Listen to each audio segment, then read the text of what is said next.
श्री शिवाय नमस्तभ्यम। हरे कृष्ण। राधे राधे फ्रेंड्स। तो फ्रेंड्स, आज है श्रावण मास का 5वां दिन।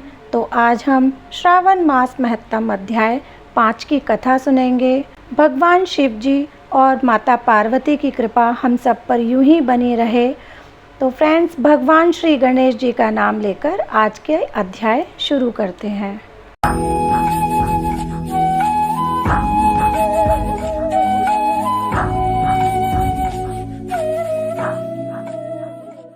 भगवान शंकर बोले, हे विप्र, कोटि लिंग का महात्म्य तथा पुण्य का वर्णन नहीं किया जा सकता। जब एक लिंग महात्म्य की कथा कहना ही असंभव जान पड़ता है, तो फिर कोटि लिंगों का महात्म्य कौन कह सकता है। यदि मनुष्य में कोटि लिंग निर्माण करने की शक्ति ना हो, तो उसे केवल 1000 लिंगों का निर्माण करना चाहिए। इसमें भी समर्थ ना हो तो 100 लिंग या फिर इस मास में केवल 1 लिंग बनवाना चाहिए। इस मास में केवल 1 लिंग बनवाने पर भी जीव मेरे पास निवास कर सकता है।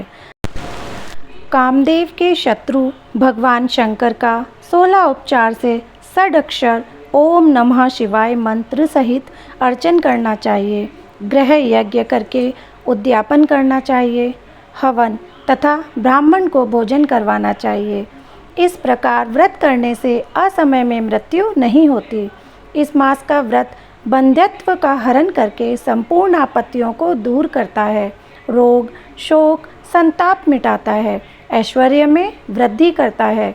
जो कोई श्रावण मास में पंचामृत से अभिषेक करता है, वह इस शरीर को त्यागने के पश्चात कैलाश में मेरे नज़दीक आकर 1 कल्प तक निवास कर सकता है। वह प्राणी पंचामृत पीने वाला, गौ तथा धन आदि से युक्त, अत्यंत मधुरभाषी, त्रिपुरासुर हंता भगवान श्री सदाशिव का प्यारा होता है। जो श्रावण मास में हविष्यान्न भोजन करता है, वह चावल आदि संपूर्ण धान्यों की अक्षय निधि से युक्त होता है। जो व्यक्ति इस मास में पत्तल पर भोजन करता है, उसको भोजन के लिए सोने के पात्रों की प्राप्ति होती है तथा शाक त्यागने मात्र से शोक का हरण होता है।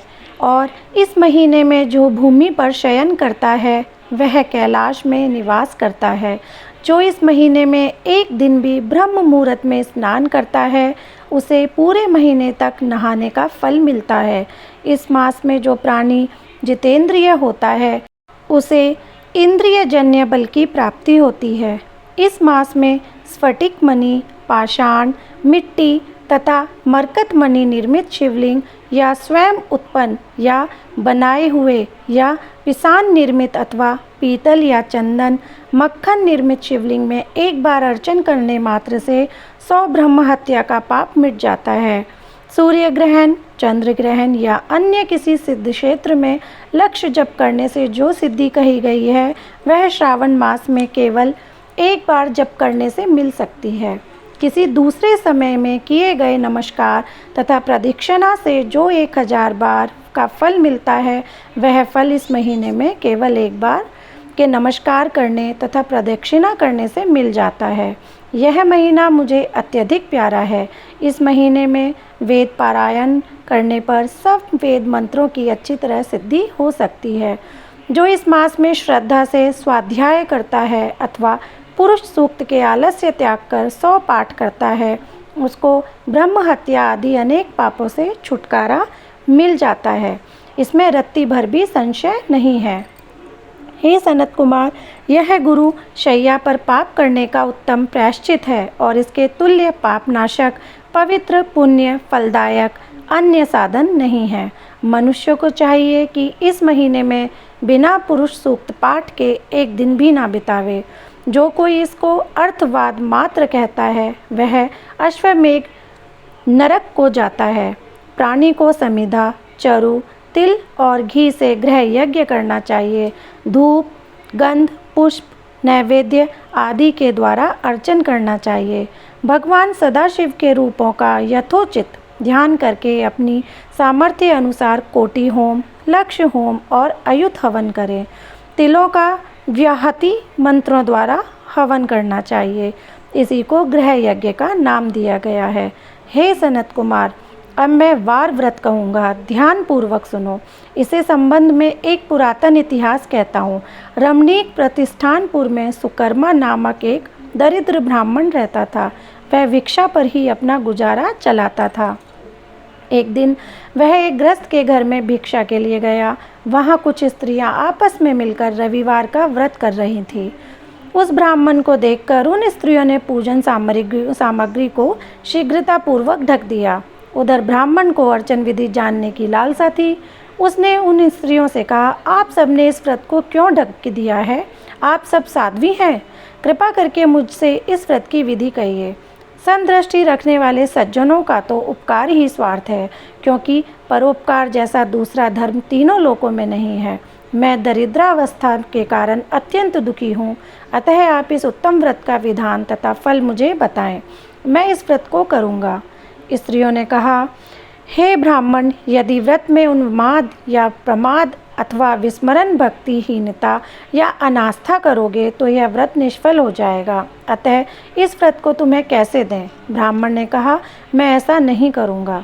उसकी ऐसी बात सुनकर उन स्त्रियों में से एक प्रौढ़ स्त्री ने उस ब्राह्मण को उस व्रत की विधि बतलाई। उसने कहा, श्रावण मास में शुक्ल पक्ष के पहले रविवार को मौन होकर उठना चाहिए। शीतल जल से स्नान करके नित्य कर्म कर पान के पत्ते पर 12 परिधि वाला मंडल लिखना चाहिए। उसे लाल चंदन से सूर्य नारायण के तुल्य गोलाकार लिखना चाहिए। उस मंडल में संज्ञा नाम वाली स्त्री सहित सूर्य का लाल चंदन द्वारा पूजन करना चाहिए। घुटने जोड़कर जमीन पर बैठकर सूर्य के 12 मंडलों पर अलग अलग लाल चंदन से युक्त लावा तथा जपा ओढ़हुल पुष्प द्वारा अर्घ्य श्रद्धा भक्ति से सूर्य नारायण को देना चाहिए। अर्घ्य को रक्ताक्षत, जपा पुष्प और उपचारों द्वारा युक्त करें। नारिकेल बीज और खांड शर्करा से युक्त सूर्य के मंत्र पढ़कर नैवेद्य दान देना चाहिए। सूर्य के 12 मंत्रों द्वारा स्तवन करना चाहिए। 12 बार नमस्कार करना चाहिए। 12 बार प्रदक्षिणा करनी चाहिए।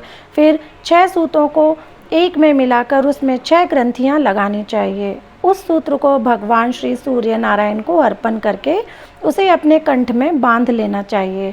12 फल से संयुक्त दान वामन ब्राह्मणों को देना चाहिए। कुपात्र को इस व्रत की विधि नहीं बतानी चाहिए।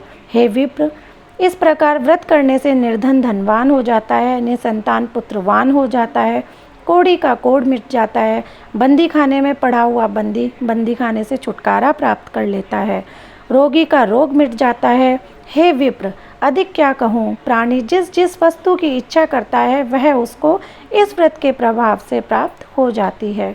इस विधि से यदि श्रावण मास में 4 रविवार हों तो 4 व्रत करें, और यदि 5 रविवार हो तो 5 व्रत करें। व्रत के पूर्ण फल की प्राप्ति के लिए उद्यापन करें। हे विप्र, इस प्रकार व्रत करने से कार्य सिद्धि होती है। वह ब्राह्मण उन स्त्रियों से इस प्रकार व्रत की विधि जानकर अपने घर को वापस लौट आया। उसने घर आकर अपनी दोनों कन्याओं को भी व्रत की विधि बतलाई। उस व्रत के केवल सुनने से और अर्पण तथा दर्शन मात्र से वह कन्याएं अत्यंत सुंदर हो गई तथा उसी दिन से उस ब्राह्मण के यहाँ लक्ष्मी निवास करने लगी। कई विधियों और कई तरीकों से उस ब्राह्मण के यहाँ लक्ष्मी आई। वह धन कुबेर हो गया। एक दिन राजा ने मार्ग में से गुजरते हुए उन कन्याओं को अपने मकान की खिड़की में खड़े देख लिया। रूप की खान उन दोनों बहनों को देखकर वह देखता रह गया। वह उन पर मोहित हो गया। उसने ब्राह्मण को बुलाया और अपने लिए उसने दोनों कन्याओं को मांग लिया। ब्राह्मण ने भी प्रसन्न होकर उन दोनों कन्याओं को राजा को दे दिया। कन्याएं भी राजा जैसा पति प्राप्त करके प्रसन्न हो गई। फिर उन्होंने इस व्रत को किया तो पुत्र पौत्रादि से युक्त हो गई। हे सनत कुमार, मैंने अभ्युदय को देने वाले इस व्रत को आपके सामने कहा है। हे ब्रह्मपुत्र, जिस व्रत के सुनने मात्र से सब इच्छाओं की पूर्ति हो जाती है, तो इसके अनुष्ठान के फल का क्या कहना। तो फ्रेंड्स, श्रावण मास महत्तम अध्याय 5 की कथा यहीं समाप्त होती है। अब कल हम एक नई कथा के साथ फिर से मिलेंगे। आशा करती हूँ फ्रेंड्स आप सभी को ये कृष्ण श्रावण मास महात्म के जो अध्याय हैं वो अच्छे लग रहे होंगे। अगर आपको ये वीडियोस अच्छी लग रही हैं, कथा सुनने में आनंद आ रहा है, आनंदित हो रहे हैं, तो कृपा करके मेरे जो ये चैनल है इसको सब्सक्राइब करो। मेरी जो वीडियोस हैं उनको लाइक करो, अपने फ्रेंड्स एंड फैमिली के साथ शेयर करना ना भूलें। तो फ्रेंड्स अब मैं आपसे मिलती हूँ कल एक नए अध्याय के साथ। तब तक के लिए हरे कृष्ण, राधे राधे, हर हर महादेव। जाओ यार, से वीडियो खत्म हो चुका है।